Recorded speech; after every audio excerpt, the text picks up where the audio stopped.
Hi, this video is to help you interpret our cost accountant test report. So this test is appropriate for accountants with a CIMA qualification, or they might be licensed CPAs or chartered accountants, or perhaps studying towards those qualifications, or just have deep experience in cost accounting. Looking at the report, you can see at the top right hand side is the order number, and that's the order number you'll need for any time you want to look up a test in our testing portal. At the bottom of the first page you can see the time taken.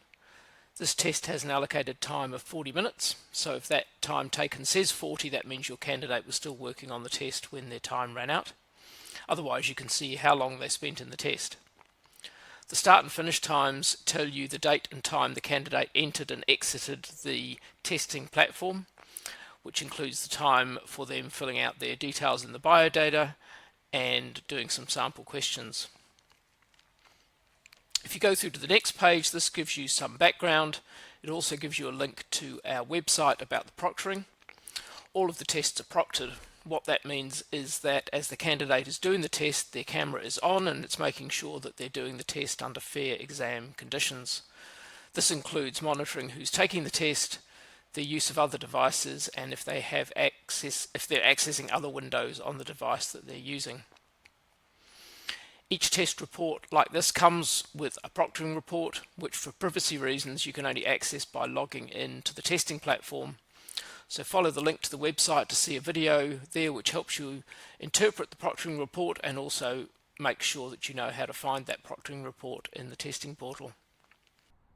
If we go through to the next page, this is the most important. So at the top of the page you'll see the bell curve. This is where you can see how your candidate did compared to our norm group. When we developed this test, what we did was get a whole lot of appropriately qualified accountants to go through the question set to create a norm group, and then you're able to see how your candidate did compared to that norm group.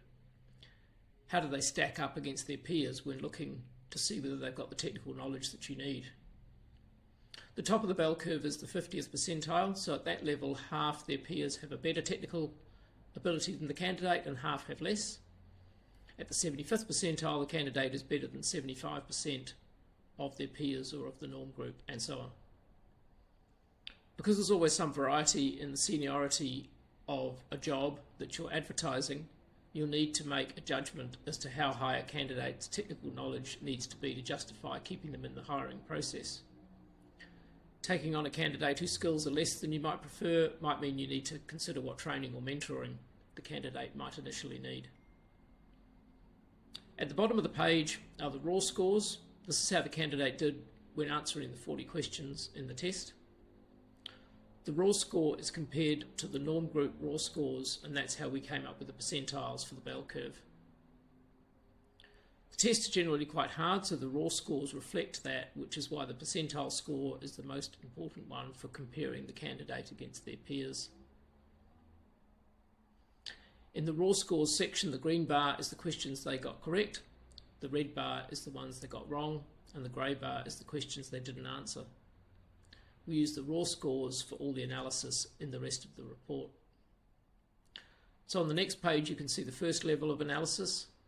This looks at the questions based on difficulty. So how did they do on the easier questions versus the harder questions? You'd expect to see them do better on the easier questions.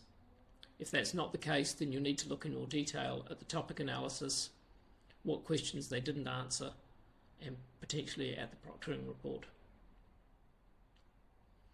After this, we analyse by topic. We go through the different topics covered by the test, and you can see where the candidate's strengths and weaknesses are. This might be useful if some of the topics are more or less important for success in the role. Also, they might highlight some specific training requirements or where you might need to initially have more oversight over the output of the candidate. Here we're covering under the topics accounting for inventory, so that's the financial reporting aspects, some costing theory and terminology, practical questions dealt with by cost accountants, and then a deeper dive into variances and variance analysis. On the next page we go through question by question. So what was the question about? Which topic was it in? Did the candidate get it right or wrong? And if there is a grey circle, that means that they didn't answer the question.